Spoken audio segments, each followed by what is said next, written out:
Mari kita berdoa. Tuhan Allah kami, tiba saatnya kami mau mendengarkan firman. Kami siapkan hati dan pikiran kami. Berbicara Bapa, kuatkanlah kami untuk kami dapat hidup seturut dengan kehendak. Amin. Damai sejahtera Allah yang melampaui segala akal, itulah kiranya yang menguasai hati dan pikiran dalam Kristus Yesus Tuhan kita. Amin. Shalom. Tidak terasa kita sudah memasuki minggu Advent pertama, awal tahun gereja. Kita bisa ibadah Natal dengan protokol kesehatan ketat supaya COVID-19 tidak masuk gelombang ketiga. Amin. Firman Tuhan yang menjadi pedoman hidup kita diambil dari 1 Tesalonika 3 ayat 9 sampai 13 yang menjadi tema pada Advent pertama kita dalam menyambut kedatangan Tuhan dengan kekudusan. Saudara yang dikasihi Tuhan, isu kedatangan Tuhan Yesus kedua kali ini sejak zaman gereja berdiri sampai hari ini dan tidak tahu sampai kapan. Isu kedatangan Tuhan ini sangat efektif untuk memotivasi umat Kristen hidup kudus, hidup berkenan, berusaha hidup suci di hadapan Tuhan. Isu kedatangan Tuhan Yesus ini menjadi kerinduan setiap orang Kristen. Tetapi isu ini juga sangat efektif bagi guru-guru palsu untuk menyesatkan umat Kristen. Kenapa? Karena orang sangat merindukan bahwa dia ada bersama dengan Tuhan ketika dia datang kedua kali. Tidak ada di antara kita yang mau tinggal, baik waktu hidup atau sesudah mati. Ketika Yesus datang, kita ada bersama-sama dengan Dia. Sehingga sangat rawan bagi kita untuk terguncang iman oleh pengajar-pengajar yang kedengarannya sangat luar biasa, sehingga tidak terasa kita sudah di bawah arusnya. Nah, bagaimana kita menyikapi isu kedatangan Tuhan ini? Inilah yang disampaikan kepada kita hari ini. Kalau kita baca ayat 9 sampai 11 itu cerita tentang sukacita Paulus dan kerinduannya bertemu dengan jemaat di Tesalonika. Dia mendengar berita dari Timotius yang sengaja diutus ke sana karena Paulus khawatir. Jangan-jangan jemaat di Tesalonika oleh karena kejenuhan mereka menghadapi aniaya, sementara Yesus tak datang-datang seperti yang dijanjikan, lalu mereka murtad. Dan hasil kunjungan Timotius sangat menyenangkan Paulus. Ternyata jemaat di Tesalonika, mereka tetap setia dalam moralitas yang tinggi menghadapi aniaya. Mereka tetap setia menantikan kedatangan Tuhan Yesus, baik waktu mereka hidup atau sesudah mati. Tapi kita hari ini adalah bahwa kedatangan Tuhan Yesus itu sesungguhnya, Alkitab berkata, sudah semakin dekat dari waktu yang Tuhan tetapkan untuk itu. Itu saja, selesai. Yang pasti bahwa dia pasti datang kedua kali. Dan dia berkata dia akan datang seperti pencuri. Ada orang berkata mungkin karena kejenuhannya, kedatangan Tuhan itu pas dia menjemput nyawa kita. Ketika kita meninggal, ya itulah kedatangan Tuhan. Itukah yang diajarkan Alkitab? Tidak. Alkitab berkata kalau dia datang semua mata melihat. Jadi bukan satu persatu, seluruh dunia melihat. Berarti dia real, nyata, dia datang kembali. Lalu yang kedua, yang harus kita pahami dalam menyikapi isu kedatangan Tuhan kedua kali. Kita harus sadar, iman dan kasih itu harus bertumbuh. Enggak begitu percaya Yesus kita diangkat ke surga langsung selesai, enggak. Begitu kita beriman kepada Tuhan Yesus, begitu juga kasih Allah turun kepada kita untuk kita salurkan kepada dunia. Maka itu harus bertumbuh. Iman dan kasih itu bertumbuh justru pada saat menghadapi persoalan. Justru saat menghadapi penganiayaan, kesukaran, kesulitan. Bukan pada waktu tenang-tenang, justru pada masa kejenuhan kita. Itu justru menjadi peluang terbaik untuk iman kita dibuktikan, untuk kasih kita dibuktikan.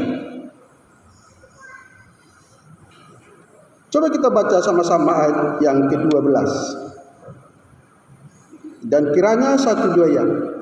Dan kiranya Tuhan menjadikan kamu bertambah-tambah dan berkelimpahan dalam kasih seorang terhadap yang lain dan terhadap semua orang, sama seperti kami juga mengasihi kamu. Dan kiranya Tuhan menjadikan kamu bertambah-tambah. Buah imanmu itu apa? Buah kasihmu itu apa? Yang pertama, pertambahan jiwa bagi Tuhan. Jadi bukan ketika kita percaya, terima Yesus, terus terbang ke surga, di surga kau dapat apa?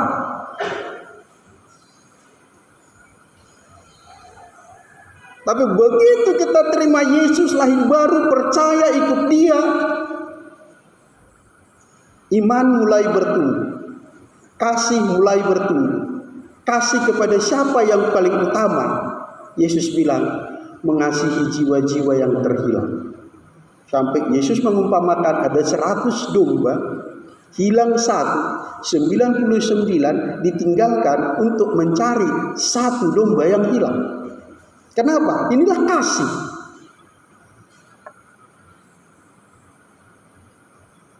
Keselamatan kita enggak mengajarkan kita egois. Yang penting aku sudah selamat, yang lain binasa enggak masalah. Bukan. Justru sebaliknya, ketika kita selamat, kita menangis, kita sedih kalau melihat orang lain menuju kebinasaan. Disitulah nyata pertumbuhan iman. Kiranya Tuhan menambah-nambahkanmu. Jadi kepedulian Paulus kepada jemaat Tesalonika bukan sekedar mereka tetap percaya Yesus, mereka tetap setia menanti kedatangan Yesus, bukan. Tapi bagaimana jemaat di Tesalonika itu bertumbuh dalam jumlah, kuantitas, dan dalam iman mereka, dalam kualitasnya. Makanya Paulus bersukacita karena jemaat di Tesalonika bertambah-tambah dalam jumlah dan kesetiaan mereka sangat luar biasa militannya dan kasih mereka semakin luar biasa. Kiranya itu juga yang membakar hati kita pada masa-masa penantian kedatangan Tuhan yang kedua kali. Bermacam-macam ajaran, bermacam-macam para ahli teologi menafsirkan kapan datangnya. Memang tanggal tidak ditentukan, tapi ada pembagian zaman. Ada kesusahan besar, ada masa damai 1000 tahun, ada kedatangan Tuhan kedua kali, ada perkawinan anak domba Kristus dengan gerejanya. Nah, mereka memeta-metakan itu. Mana duluan? Yesus datang baru kesusahan besar, atau sesudah kesusahan besar Yesus datang? Yesus datang sebelum kerajaan damai 1000 tahun di bumi, atau sesudah kerajaan damai di bumi, atau sama sekali nggak ada kerajaan 1000 tahun damai di bumi. Tapi yang penting bagi kita jemaat Tuhan adalah pertama tadi, kedatangannya pasti sudah semakin dekat, bukan semakin lama. Cuman nggak tahu kita masih hidup atau sudah mati. Yang pasti baik hidup atau mati kita mau kita ada bersama-sama dengan Dia. Ketika hidup kita terangkat hidup-hidup. Andaikan pada detik ini kita hilang, lenyap, habis. Yang tinggal pakaian kita, perhiasan kita tinggal semua. Cincin, jam tangan, gigit palsu, wig, tinggal semua. Kita mengenakan tubuh yang baru, pakaian yang baru. Kalau kita sudah mati, kita bangkit dari kubur. Itu yang pasti. Itu yang menjadi pengharapan kerinduan kita. Dan yang kedua, sekali lagi, masa penantian ini, imanmu harus bertumbuh, kasihmu harus bertumbuh. Kasih kepada jiwa-jiwa. Sebab Yesus berkata, kumpulkanlah hartamu di surga. Di sana ingat dan karat tidak merusak. Ini masa-masa kita mengumpulkan harta di surga. Ketika kita menghadapi persoalan, yang kita andalkan apa? Kalau kita sedang mengumpulkan harta di dunia, yang kita andalkan adalah semua yang duniawi. Ya diking kita, ya akal budi kita, ya apa lagi? Bahkan kekuatan dukun. Semua yang duniawi. Kalau kita sedang mencari harta dunia. Tapi kalau kita mencari harta surga, ketika persoalan datang, apa yang kita cari? Perkenanan Tuhan. Sekalipun dagingku dan hatiku habis lenyap, gunung batuku dan bagianku, tetaplah Allah selama-lamanya. Biar pencobaan datang, biar dihancurkan, biar bangkrut, biar fisikku mati, gak masalah bagiku. Sebab bagianku adalah Allah. Itulah kalau orang yang mencari kerajaan Allah. Itulah orang yang mengumpulkan harta di surga. Dan inilah waktu untuk itu. Ngapain kita menantikan kedatangan Tuhan? Rindu kedatangan Tuhan. Bila jangka kala Allah ya kan? Bila namaku dipanggilku ada. Ya ada pun kau di situ kalau gak ada upahmu itu apa? Maka Paulus mengarahkan kita sama seperti mengarahkan jemaat di Tesalonika. Fokusmu bukan pada kedatangan Tuhan. Itu sudah pasti dan kau ada di sana. Tapi fokusmu adalah mengumpulkan hartamu di sorga lewat iman dan kasihmu. Inilah menjadi fokus kita dalam zaman-zaman akhir ini. Bagaimana iman kita bertumbuh dalam segala situasi. Bagaimana kasih kita bertumbuh dalam segala persoalan hidup yang kita hadapi. Pada semua orang, bukan hanya kepada orang mengasihi kita, tapi juga kepada para pembenci-pembenci kita. Nyatakan kasih Allah, salurkan itu kepada orang. Itu yang Tuhan mau. Jadi seserius apa kau menumbuhkan iman? Seserius apa kita menyatakan kasih Allah kepada sesama manusia? Itulah kunci utama pertambahan upahmu di surga.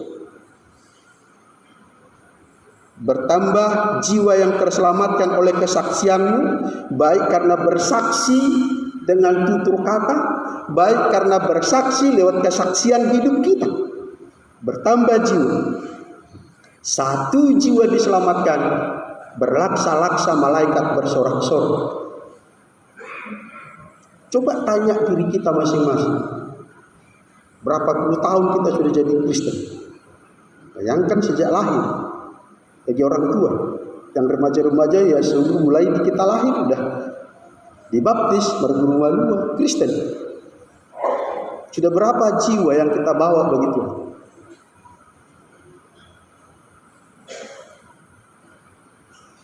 Sudah berapa rumah tangga yang kita gagalkan bercerai, kita berdamaikan? Sudah berapa anak yang harusnya murtad atau berontak kepada orang tua kita berdamaikan? Udah kepada berapa orang kita, teman sebangku, teman sekelas, teman satu sekolah, teman satu kuliah, kita bercerita tentang Yesus. Kalau belum ada, jangan kau berkata, Tuhan datanglah. Gak ada waktu di sana lagi mengumpulkan harta. Tuhan mohon izin. Upahku belum ada, izinkan aku kembali. Gak ada. Manusia hidup hanya satu kali, setelah itu dihakimi. Kalau kedatangan Tuhan itu sudah pasti. Kalau kita fokus ke sana jadi sinting. Jangan termakan ajaran-ajaran yang tidak sehat. Ini hati-hati ya. Bedakan fisik kita ini, jasmani kita ini dengan alam roh. Kalau fisik ini, tanah ini, mungkin nanti pulang dari gereja ini ada menembak kita, menikam kita, membunuh kita, nabrak kita, mati kan? Fisiknya mati. Tapi hubungan kita dengan Tuhan bukan masalah fisik ini. Masalah roh. Roh kita itu dilindungi, dibungkus, dipeluk, dirangkul oleh Tuhan, oleh roh Tuhan. Itu tidak bisa disentuh oleh kekuatan apapun. Makanya Yesus berkata, jangan takut kepada apapun yang bisa membunuh tubuhmu. Takutlah kepada yang bisa juga membunuh jiwa, roh. Siapa? Ya Tuhan. Usahakanlah imanmu terus bertumbuh. Baru kita masuk tahap yang ketiga, tentang pemisahan. Kita baca sama-sama ayat 13. Kiranya dia kiranya dia menguatkan hatimu supaya tak bercacat dan kudus di hadapan Allah dan Bapa kita dan pada waktu kedatangan Yesus Tuhan kita dengan semua orang kudus. Kata kudus dalam bahasa Yunani agios, dalam bahasa Inggris holiness, hampir sama maknanya, suci, tak bernoda, itu kudus. Dan Alkitab berkata, hanya Tuhan itu. Kau saja yang suci, kau saja yang kudus. Hanya Tuhan yang kudus, hanya Tuhan yang suci. Hanya Tuhan yang tidak tersentuh oleh yang namanya noda dosa. Tapi dalam bahasa Ibrani disebut kados. Kados itu berarti dipisahkan, diistimewakan, dikhususkan. Bagi orang Yahudi, orang Israel, bangsa Israel dipilih, dikhususkan, dipisahkan dari antara bangsa-bangsa lain di muka bumi ini untuk Tuhan. Lalu kekudusan kita yang bagaimana? Kiranya Tuhan menguatkan kamu supaya kamu tetap tidak bercacat dan kudus. Saudara yang dikasihi Tuhan, orang dunia bilang Israel itu jahat, tentaranya jahat, bisa ya bisa tidak. Terbukti kan berapa orang Palestina yang hampir setiap hari ya dengan korban. Apakah mereka kudus? Yes. Tapi orang-orangnya jahat, orangnya yang jahat. Tapi bangsa itu tetap bangsa yang dipilih oleh Tuhan. Bangsa itu tetap bangsa yang khusus di mata Tuhan dari antara segala bangsa. Lalu kita bagaimana? Kita ini orang-orang kudusnya Tuhan. Amin. Kita ini orang-orang kudusnya Tuhan. Beranikah saudara ngomong kepada kiri kanan, saya orang kudusnya Tuhan? Berani? Coba bilang, saya orang kudusnya Tuhan. 1, 2 ya. Cuman 10 orang. Yang datang lebih dari 100. Gak yakin saudara kan? Udah pasti gak yakin. Kenapa? Kau tahu kau orang berdosa. Kau tahu banyak kekuranganmu, banyak kelemahanmu. Memang iya. Siapa bilang kau tak berdosa? Kita semua, termasuk nomor jami tahu. Begitu kita bangun pagi, sudah mulai. Bukan hanya perbuatan yang berdosa, pikiran berdosa, mata berdosa, telinga berdosa, perasaan berdosa. Nah, bagaimana kita berani berkata aku ini kudus? Tapi yang membuat kita kudus bukan karena hasil usaha kita. Saya berharap nanti semua ngomong saya orang kudus. Coba kita lihat dulu Yesaya 64. Ya, coba kita baca ayat 6. Demikianlah 1-2 ya. Demikianlah kami sekalian seperti seorang najis, dan segala kesalehan kami seperti kain kotor. Kami sekalian menjadi layu seperti daun, dan kami lenyap oleh kejahatan kami, seperti daun dilenyapkan oleh angin. Jadi kalau fisikmu yang kau lihat, kalau fisik kita ini yang kita nilai, apalagi opung-opung bapak ibu orang tua kami yang sudah lanjut umurnya, sudah mulai keriput, sama aku aja udah mulai keriput, apalagi yang sudah di atas 60. Kita layu, kita lenyap seperti daun, dan segala kesalehan kita seperti kain lap. Bah, Mirina, tahu keset kaki? Itulah yang dipakai di sini. Segala kesalehan kita seperti kain kotor, kain lap untuk kaki di teras rumah kita, di depan pintu kita.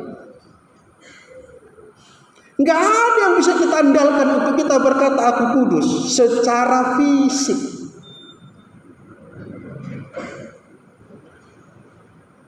Enggak ada yang bisa kita buktikan orang Israel itu kudus secara fisik, ya. Siapa bilang Yerusalem kota suci? Cobalah ke sana. Apa ada yang suci? Apa yang ada di seluruh dunia ada juga di situ.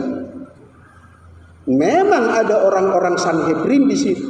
Ada orang-orang imam. Tetapi di samping kiri kanan di satu kotanya ada juga yang ateis. Ada juga penyembah berhala. Ada juga penjudi. Ada juga pemain perempuan. Lalu kita bilang itu kudus. Secara fisik tidak. Karena hanya Tuhan yang kudus. Tetapi oleh karya penebusan Kristus kita dibenarkan, kita dikuduskan sehingga kita disebut baiknya Allah. Yang kudus, yang suci adalah Allah, bukan kita. Tetapi yang kudus itu, yang maha mulia, yang benar itu telah menguduskan kita. Dalam peraturan bait Allah di Israel ada roti kudus. Itu tidak boleh dimakan siapapun selain dari imam. Hanya Daud yang pernah memakan itu. Siapa yang menyentuh roti itu menjadi kudus. Siapa yang bersentuhan dengan Kristus, dengan Allah, oleh kasih karunia-Nya, kita menjadi kudus.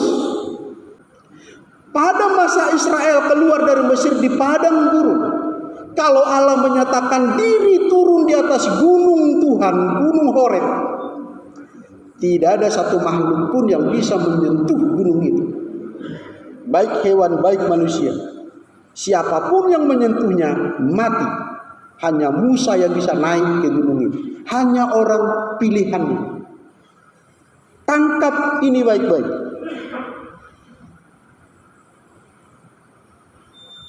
Oleh karena karya penebusan Kristus itulah, maka Alkitab berkata, tidak tahukah kamu bahwa tubuhmu adalah bait Allah, bahwa roh Allah diam di dalam kamu?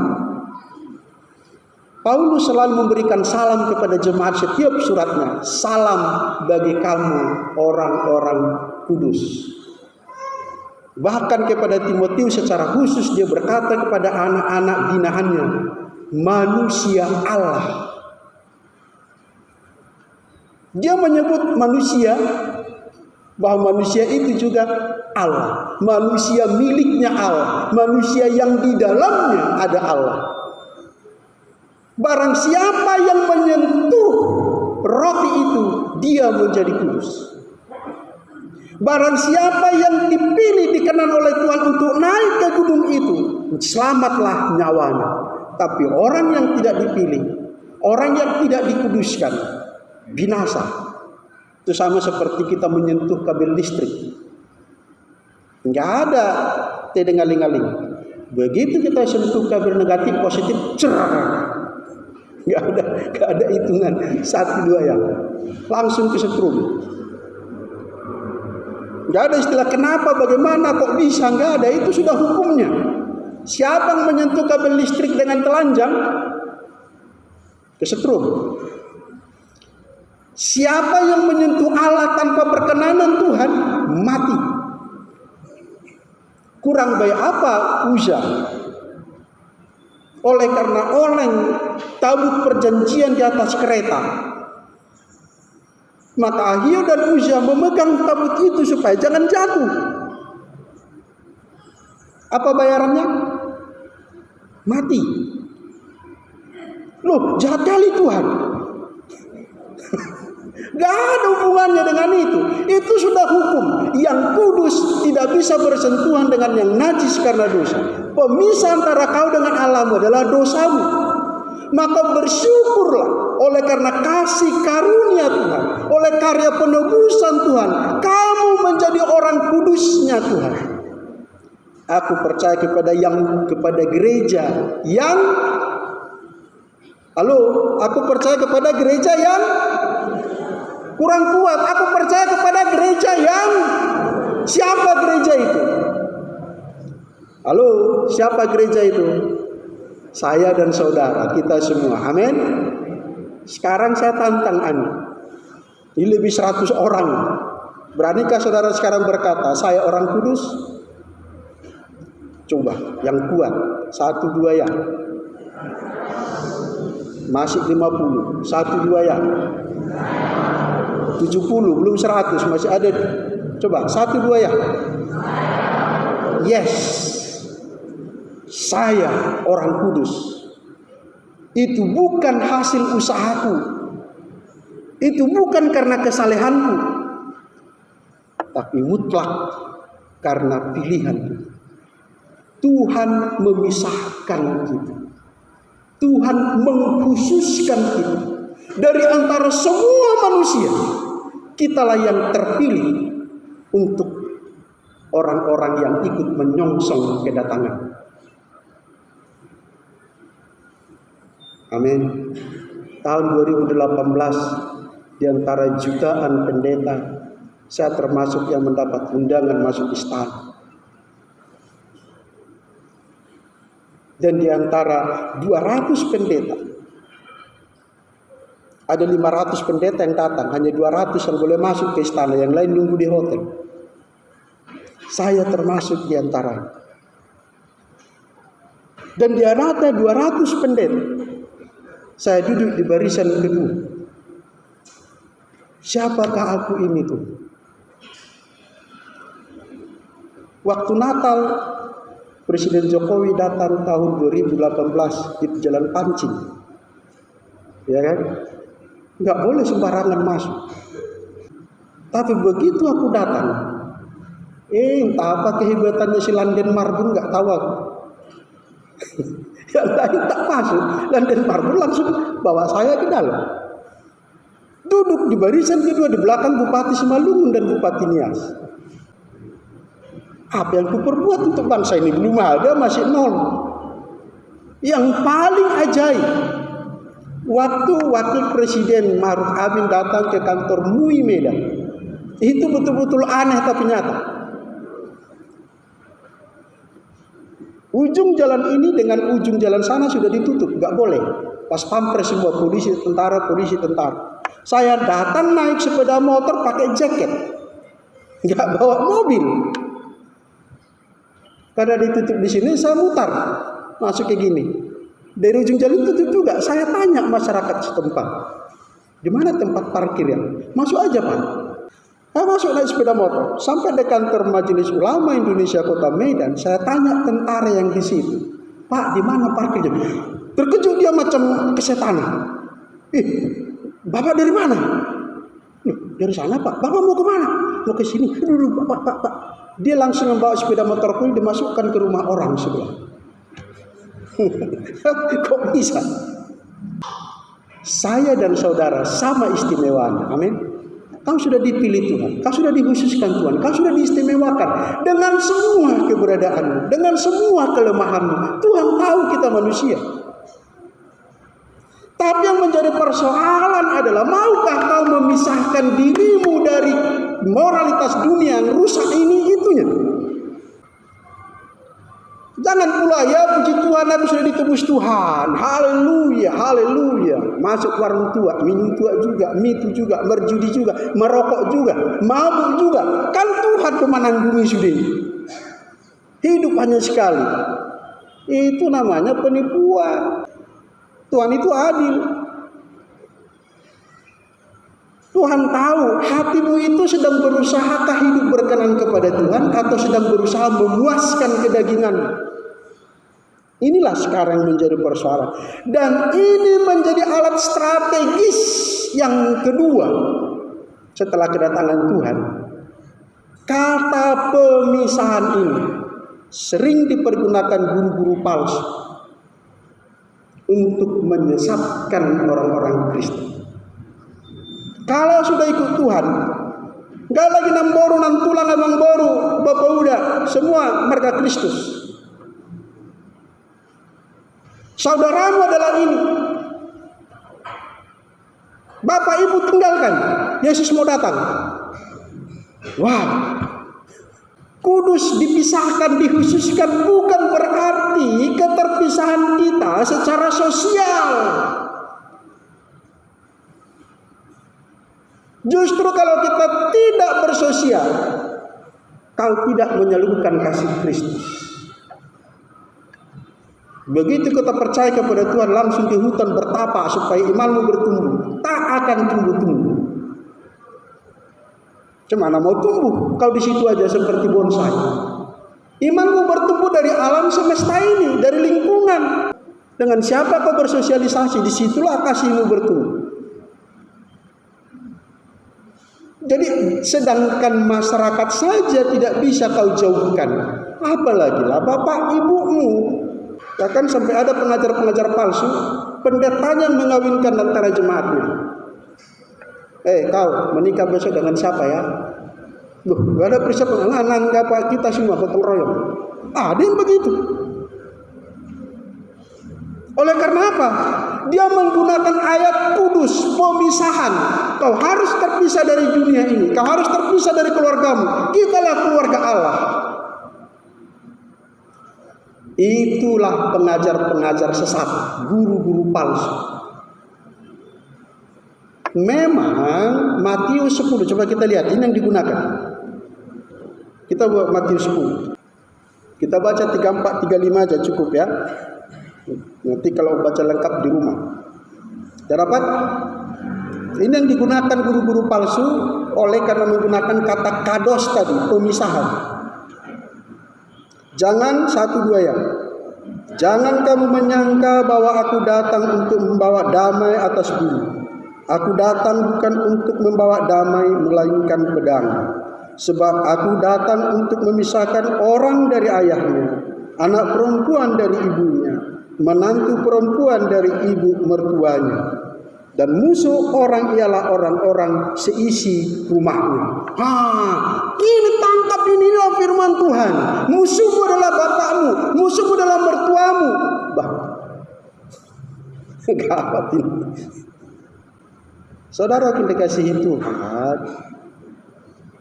terima Yesus, lahir baru, ikut Tuhan Yesus. Memang tak perlu minta izin sama orang tua. akhir zaman, dan sekarang sudah kita lihat ada beberapa contoh. Muhammad Kacem masih di penjara kan? Masih kan? Ibrahim baru keluar atau masih di sana, saya masih kurang lihat perkembangan. Mereka terpisah kan? Benar enggak mereka terpisah dari keluarga? Terpisah karena imannya. Apakah Muhammad Kacem memusuhi ayah dan ibunya? Tidak, sangat mengasihi. Apakah Saifuddin Ibrahim membenci anak istri dan keluarganya? Tidak, dia sangat mengasihi. Tapi tanda kutip pindah agama, camkan ini baik-baik ya. Pindah agama itu perlu izin orang tua, harus ada sopan santun. Yang tadinya agama Kristen mau pindah Islam karena menikah, contoh ya, itu haknya ya. Kita sudah benahi, kita sudah gembalakan, kita sudah didik, dia tetap memutuskan harus pindah agama, itu haknya.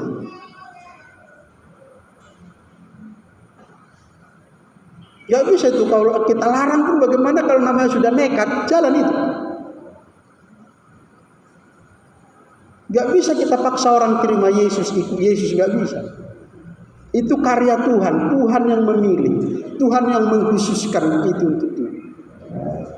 Jangan salah ya, banyak orang-orang non-Kristen terima Yesus sebagai Tuhan dan Juru Selamat. Jangan pikir hanya orang Kristen aja yang terima Yesus. Yang non-Kristen banyak di luar sana. Walaupun agamanya masih non-Kristen. Nah, yang Tuhan mau ini adalah ini pribadi kita dengan dia, terima Tuhan. Pisahkan dirimu, khususkan dirimu bagi Tuhan. Rohnya, moralnya, moral dunia yang jelek jangan kau ikuti. Tujuan dunia mau ke neraka jangan kau ikuti. Walaupun kamu tinggal di tempat yang sama, di kantor yang sama, di rumah yang sama, jalan hidupmu sudah berbeda dengan dia. Tujuan hidupmu sudah berbeda dengan dia. Walaupun kalian masih satu kantor, satu kelas, hubungan sosialnya tetap jalan. Dan dia adalah ladang Tuhan yang harus kau layani, yang harus kau beritakan firman kepadanya. Dia terima syukur enggak? Terima puji Tuhan, jalan terus. Itu yang Tuhan mau. Pisahkan dirimu, khususkan dirimu, jagalah itu. Kiranya Tuhan menguatkanmu tetap kudus, tetap istimewa, tetap khusus, tetap berusaha hidup berkenan kepada Tuhan. Ini yang Paulus sampaikan kepada jemaat Tesalonika, dan ini juga yang Tuhan sampaikan kepada kita siang. Yesus pasti datang. Tumbuhkan iman, tumbuhkan kasihmu, pisahkan dirimu dari pola hidup duniawi kepada pola hidup yang rohani. Dari manusiamu yang duniawi menjadi manusia yang dipimpin oleh roh. Amin. Mari kita berdoa. Bapa, kami telah mendengarkan firman-Mu ya dan amin. Kami berdoa ya Bapa, supaya roh-Mu tetap membakar hati kami, tetap bersemangat menumbuhkan iman dan kasih kami pada masa-masa Advent, masa penantian kedatangan Tuhan. Tuhan, kami berdoa supaya hubungan kami dengan keluarga tetap semakin harmonis, sekalipun tidak semua anggota keluarga kami pengikut Tuhan. Hubungan sosial kami di masyarakat tetap harmonis, sekalipun kami tidak seiman kepada Tuhan. Sebab di sanalah iman kami bertumbuh, di sanalah kasih ilahi kami tersalur. Oleh sebab itu ya Tuhan, kami berdoa supaya roh-Mu tetap menjaga kami berkenan, khusus, istimewa di mata Tuhan. Dalam nama Yesus kami berdoa. Amin.